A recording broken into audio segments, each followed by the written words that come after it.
plongée, il existe différents types de paliers. Les paliers de sécurité et les paliers obligatoires.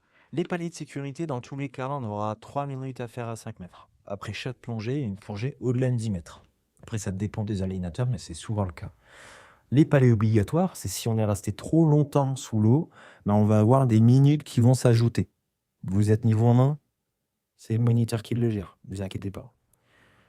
Mais vous, en tant que niveau 1, vous devez, ou en tant que PE40, vous devez être actif dans vos paliers. Donc, ça veut dire que quand on remonte et qu'on se met au niveau du palier, ben, il ne faut pas qu'on redescende, qu'on aille à la surface, etc., etc. Donc, quand on commence à remonter vers le palier, ben, bien penser déjà à purger un petit peu son gilet, parce que l'air du gilet se dilate. On arrive au palier, et le palier, la meilleure position, c'est celle-ci. Comme ça, tout notre corps évacue le gaz de la même manière. Si on est comme ça, bah, la tête, elle est peut-être à 3 mètres, et peut-être que les pieds, ils sont à 4,50 m. Donc, du coup, mes pieds vont désaturer un peu moins bien que ma tête. Ok? Nickel. Alors, pourquoi on fait des paliers? On revient sur les cas du Coca-Cola. Le Coca-Cola, on a une bouteille qui a des secouées, tout ça et tout. Et je sais que si je l'ouvre d'un coup, il va y avoir plein de bulles. Donc, comment je vais ouvrir cette bouteille de Coca pour avoir le moins de bulles possible? Ben, je vais l'ouvrir tout doucement. C'est pour ça qu'on remonte doucement. Dès qu'il y a un peu trop de gaz, on arrête. On attend. C'est ce qu'on appelle les paliers. Et dès qu'il y a un peu moins de gaz, je peux finir d'ouvrir. Mais à la fin de la petite pause du Coca, je n'ouvre pas directement le bouchon.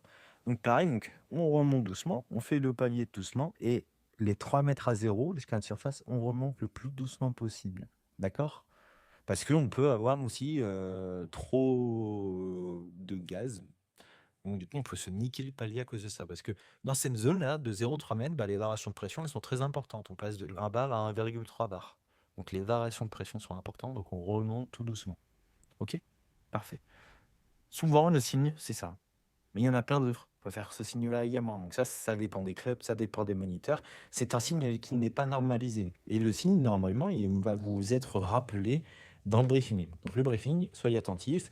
Si vous ne connaissez pas le signe, bah, quand vous irez en océan, quand vous irez à 2 mètres, bah, vous pouvez demander au moniteur. Et dans tous les cas, le moniteur il va vous le dire à la fin du briefing. Donc, pas de panique. Écoutez votre moniteur et vous plongez avec.